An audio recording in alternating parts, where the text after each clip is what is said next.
Cuando finalmente Colombia se presta para recibir a los deportados colombianos de Estados Unidos, tras casi 48 horas del episodio de los aviones devueltos, son muchas las voces que parecen no estar de acuerdo sobre quién ganó y quién perdió en la puja entre los presidentes Donald Trump y Gustavo Petro, no solo en Colombia, sino incluso también en Estados Unidos.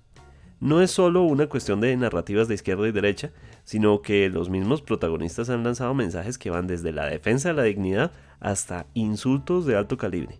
Ganó probablemente la diplomacia.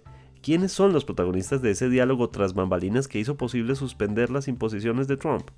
Paradójicamente, la embajada en Colombia sigue suspendiendo las citas para renovación de visas hacia Estados Unidos. Hoy es martes 28 de enero. Mi nombre es Carlos Solano y este es el café de hoy del Tiempo.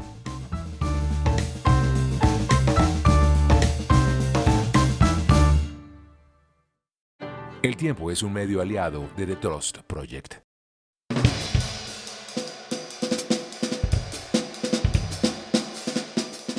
Primero, actualización de algunas noticias de las últimas horas. El decreto de aplazamiento de los 12 billones de pesos del presupuesto del 2025 ya está listo en la mesa del ministro de Hacienda. Asimismo, también el Ministerio de Trabajo y la ANI, que son las carteras afectadas. El presupuesto será entonces de 511 billones de pesos, pero hay varios temas importantes que se desprenden de toda esta situación. Una es que el Consejo Nacional Electoral, ente que acusa al entonces candidato Gustavo Petro de violar los topes de campañas, advierte que ese recorte del presupuesto que plantea el Ministerio de Hacienda pone en riesgo las elecciones del 2026. Esto debido a que el decreto de aplazamiento les congela 600.000 millones de pesos a este tribunal electoral, que es protagonista de una de las máximas polémicas en torno al presidente Gustavo Petro. Por ende, la sensibilidad en torno a este tema es muy delicada en este punto, teniendo en cuenta que este tribunal acusa al presidente Petro de no permitirle la investigación que adelanta en su contra. Precisamente entre los recortes que plantea este decreto, uno muy grave va a ser para la infraestructura del transporte en la capital del país, en Bogotá, porque ni siquiera el proyecto del metro se salva de la decisión del gobierno de los aplazamientos de las partidas proyectadas de la actual vigencia. Por ejemplo, para el proyecto de la primera línea, dejará de recibir vigencias que estaban comprometidas para este año por 770.309 millones de pesos. Esto según el decreto 069 del 24 de enero. Fue firmado por el actual ministro de Hacienda, Diego Alejandro Guevara. Al respecto, el alcalde de Bogotá, Carlos Fernando Galán, dijo que haremos todo lo posible para que el distrito del gobierno de Bogotá asuma hasta el año 2026 la carga de este incumplimiento del gobierno nacional.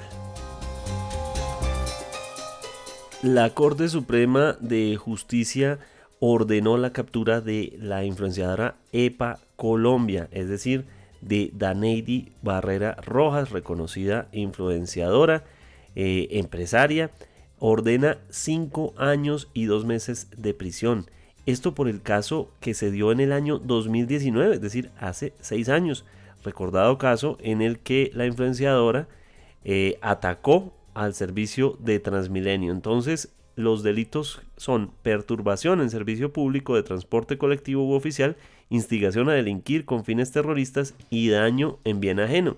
Ya había tenido que pagar unas multas la influenciadora, que se hizo muy famosa en el año 2016 por un video en el que alentaba a la selección Colombia, y luego se convirtió en empresaria de una empresa de queratinas con bastantes empleados, y ahora el punto es qué va a pasar con su empresa, qué va a pasar con las redes sociales, pero además tendrá que responder ante la justicia. Hay orden de captura contra Daneidy Barrera, conocida como EPA Colombia.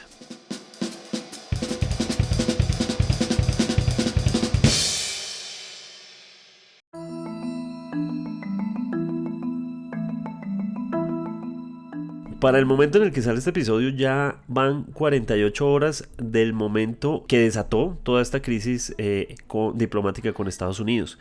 El hecho de que los aviones tuvieron que retornar a territorio estadounidense, uno de ellos particularmente, pero a martes, ya Colombia envió un avión militar de la Fuerza Aérea para hacer la gestión de traer a los colombianos deportados que venían en esos vuelos. Sin embargo, esto que parece ser el sello de buena voluntad, de una decisión que fue informada por las dos partes durante la noche de este domingo, de todos modos, pues deja muchas inquietudes, muchas preguntas sobre el aire. La primera de ellas es quién ganó y quién perdió sobre esto, pero también qué va a pasar a partir de este punto.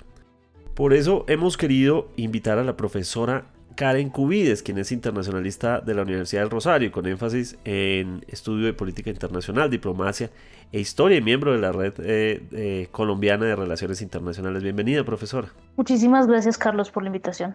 Bueno, lo primero es el momento en el que estamos, es decir, todos los colombianos nos acostamos, muchos de hecho pensando el domingo que las relaciones con Estados Unidos estaban en su peor momento y que quienes tenían trámites de visas esta semana no las iban a poder hacer. De hecho, todavía siguen congelados muchos de los trámites propios hasta tanto no aterriza el primer avión con los colombianos que son deportados de Estados Unidos en territorio colombiano. Entonces, ¿cómo quedó esa situación? Es decir, ¿sí está sana esa relación con Estados Unidos? De hecho, hay diferencias en los dos comunicados de cómo se informó la solución. Bueno, yo creo que más que sana, la relación sigue siendo tensa, está como en un stand-by, por decirlo de alguna forma. Puede detonar alguna otra crisis en cualquier momento, porque realmente los comunicados, como bien dices, son disímiles. El comunicado de la Casa Blanca básicamente es en un tono muy propio de Trump, diciendo como Colombia cedió a todo lo que nosotros queríamos. Y el comunicado que emite la Cancillería tiene un tono un poco más neutro, pero también se asegura de dejar claro que ellos no cedieron ante Estados Unidos. Entonces, ambos están contando la misma historia. Y de hecho, Trump hace unos minutos dijo que le habían dejado muy claro el día de ayer, obviamente se estaba refiriendo a Colombia, pero no lo menciona, a los países que se opusieran a las medidas que estaba tomando, que no les iba a ir bien. Entonces, digamos que la relación sigue siendo tensa, sigue teniendo que tenerse mucho cuidado a la hora de comunicarse y de cómo se comunican. Y creo que en esto es tal vez el riesgo más grande porque digamos que la política exterior de este gobierno Petro ha sido guiada por el presidente de una forma que no es común, por Twitter, informándole a la Cancillería siempre sin antelación de las cosas que va a hacer. Y en esa medida hay un riesgo grande de que él pueda decir cualquier día algo que al gobierno Trump no le guste y otra crisis pueda estallar. Entonces yo no diría que están sanas, yo diría que estamos con una tensión un poco permanente en esta semana al menos, esperando que las cosas se calmen un poco, que a Trump se le pase un poco también, porque es difícil cuando uno está frente a un líder que es tan reaccionario como él.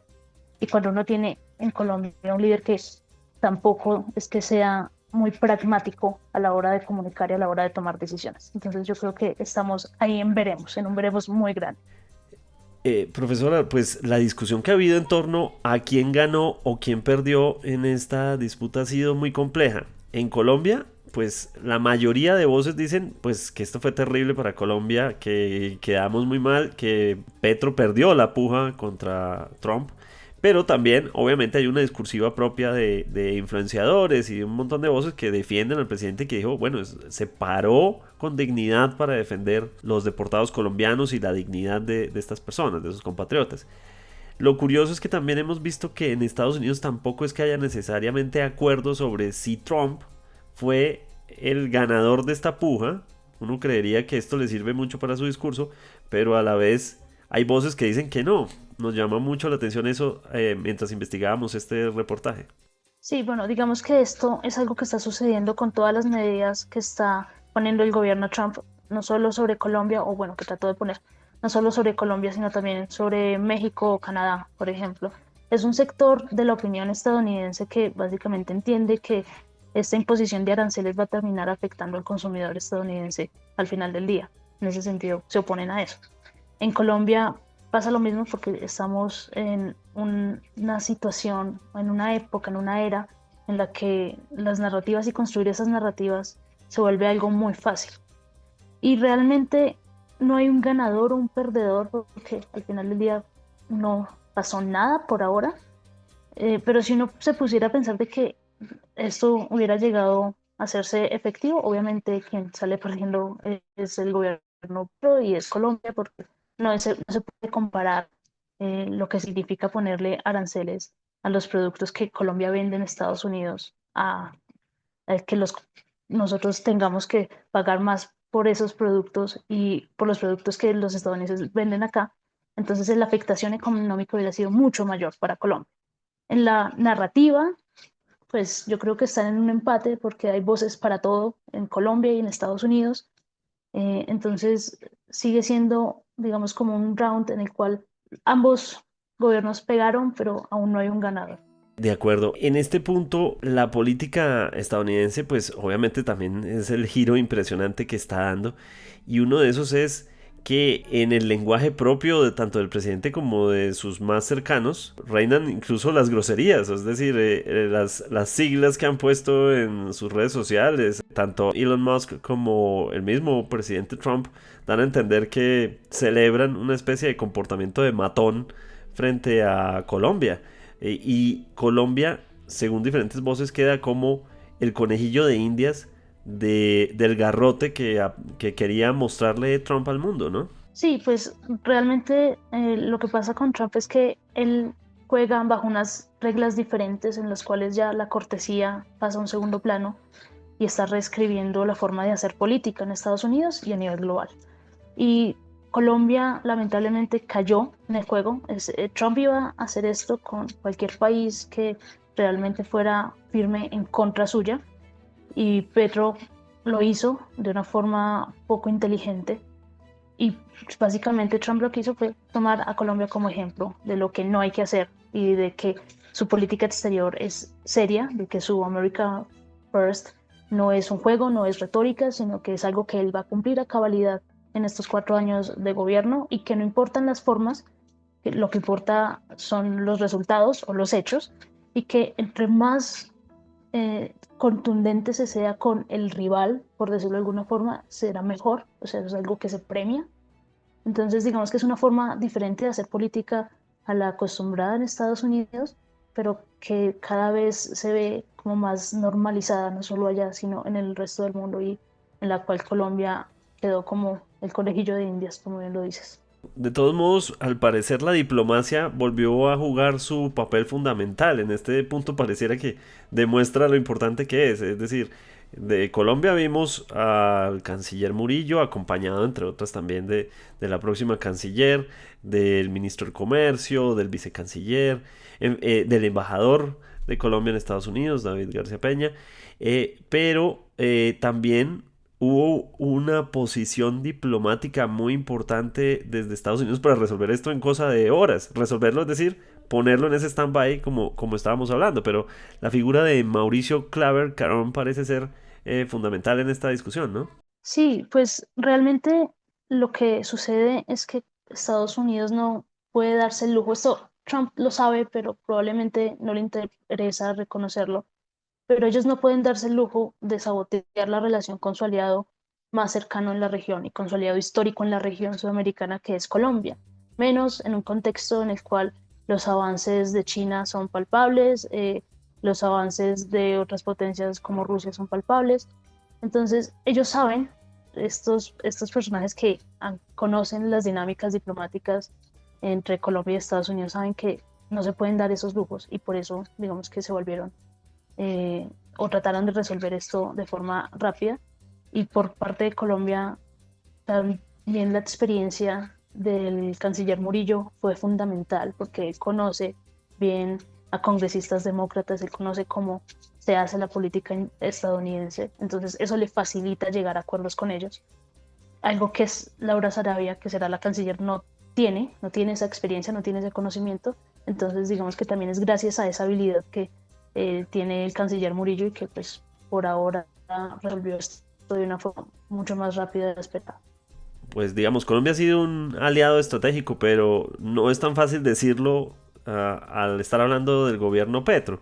Alguna de las hipótesis que leí por ahí dentro de todo lo que se baraja en este tema tiene que ver con que Estados Unidos, dice esa hipótesis, no puede perder a Colombia como una ficha votante en diferentes instancias. ¿Es eso posible? Es decir, podría pensarse que el peso de Colombia en alguna votación internacional, alguna asociación podría ser tan significativa como para que Trump echara para atrás? Realmente no estaría tan de acuerdo con esa afirmación, porque en ese momento Colombia, en las votaciones, por ejemplo, en organismos como la ONU, Colombia ya no está votando en línea con lo que vota Estados Unidos. Si pone un ejemplo, el ejemplo de Gaza es el como más claro. Estados Unidos se suele abstener o votar en contra de todo lo que tenga que ver con Palestina, y Colombia, desde el gobierno Petro, no vota así. Entonces, tal vez no sea por ahí el asunto. Yo creo que es más con tener ese bastión en Sudamérica, que sigue siendo Colombia para Estados Unidos, que con un apoyo en foros internacionales que tampoco son del interés del gobierno Trump. ¿Se ha pensado qué escenario teníamos posible en caso de que esta solución diplomática no hubiera llegado y no hubiera llegado tan pronto? Es decir, ¿qué caminos habría tenido Colombia? Además hay que pensarlo, si estamos en stand-by, como decía usted, esto podría volver a pasar en no mucho tiempo. Es decir, ¿qué opciones tendríamos en caso de que esto vuelva a escalar? Pues todas las opciones que hay son de mediano y largo plazo. Digamos que inmediatamente opciones no hay muchas. En el mediano y largo plazo, algo que ya estaba haciendo el gobierno Petro es mirar hacia China. El gobierno está interesado en entrar a los BRICS, con ayuda también del gobierno de Lula da Silva, en entrar a la BRI, el Belt and Road Initiative de China, la iniciativa de la Franja y la Ruta. Y eso puede ser bueno, pero en el mediano y largo plazo. Otra de las opciones es ahondar esa unidad latinoamericana, que de nuevo esto no es solo por culpa de Trump o algo así, sino es algo que el gobierno Petro ya quería. En la cumbre sudamericana del 2023 se mostró, en el impulso que trata de darle a foros como la CELAC se ha mostrado. Entonces, digamos que las opciones son esas: diversificar las relaciones, sobre todo hacia Asia-Pacífico, y fortalecer los lazos hacia Latinoamérica, básicamente, pero esto no se hace en un día, no se hace en un mes, esto toma bastante tiempo. Y si digamos que si hubiera seguido adelante con las aranceles en el corto plazo, la economía se habría visto muy afectada. Se habría podido buscar opciones, pero esos lazos comerciales no se dan de un día para otro, entonces habría sido difícil. Pero sí, digamos que eso es algo que ha estado haciendo el gobierno Petro, que tal vez empiece a concretar con una mayor rapidez a partir de esto. Sería lo más estratégico, pero que realmente va a tomar tiempo. En estas conversaciones que hemos tenido desde el domingo, mucho se habla de lo político, pero poco de cómo va a ser precisamente la dignidad para estos colombianos. Volvieron a Estados Unidos, permanecen bajo vigilancia como pues una detención en la que se encuentran temporal, y de repente se les envía un avión que va a ser un avión militar, precisamente colombiano, pero avión militar, y a partir de ahí vendrá los viajes del protocolo de deportados que ha mantenido Colombia con Estados Unidos desde mucho antes, y eso va a seguir. El presidente Trump ha dicho en algunas ocasiones a otros países: yo quiero empezar a cobrarle a México el muro, yo quiero empezar a cobrar lo que nos cuesta este tipo de operaciones. Existe la posibilidad de que Estados Unidos nos empiece a delegar la acción de traer a los deportados, es decir, a tal punto que nos cobre esta gestión. Pues yo, un panorama así lo considero un poco complejo, en el sentido en que eso simplemente va a hacer que el presidente Petro estalle otra vez en contra de Trump. O sea, ahí podría volver a darse un impasse como este, si Colombia es obligada o forzada a pagar esos vuelos, porque no lo va a hacer de buena voluntad. Eso no tiene sentido con la visión de Petro de la migración y demás. Entonces, si eso llegara a suceder y eventualmente a Colombia le tocara pagar porque los amenazan con aranceles, con cancelaciones de visas y demás, yo creo que eso sería perjudicial, muy perjudicial para la relación, y lo volvería aún más tensa. Creo que este año y el próximo que continúa el gobierno Petro, va a ser una relación tremendamente tensa, tremendamente difícil, y va a estar llena, si hay una voluntad para ello, de este tipo de impases. Entonces, yo no creo que por por buena voluntad Colombia pague por esos vuelos y tal vez sí los obliguen, pero no va a ser por voluntad de Colombia. Profesora, pero para concluir, esta tensión llega muy rápido. Es que ya han pasado apenas días de la posesión de Donald Trump. Uno esperaría que esto llegara más tarde.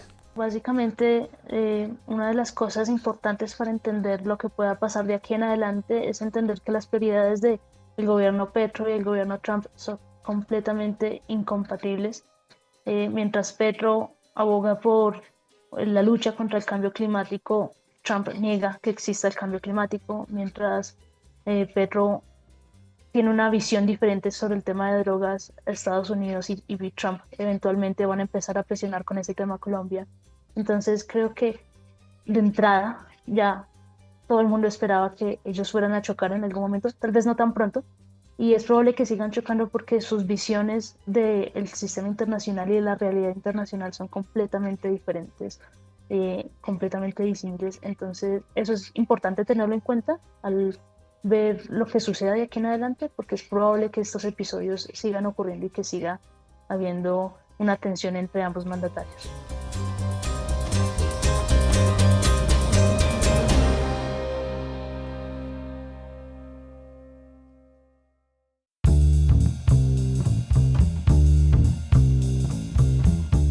Gracias por acompañarnos en el café de hoy. Suscríbase en todas las plataformas de podcast y en el canal de YouTube de El Tiempo. Nos encuentran también en Instagram y en X como @podcasteltiempo. Además, si quieres recibir a través de WhatsApp la notificación de cada nuevo episodio, siga el enlace que se encuentra en la descripción o envíenos un mensaje con la palabra suscripción al teléfono 320-300-5327 y haga parte de la comunidad de El Café de Hoy. Este episodio fue producido por Juan Alejandro Motato. Mi nombre es Carlos Solano.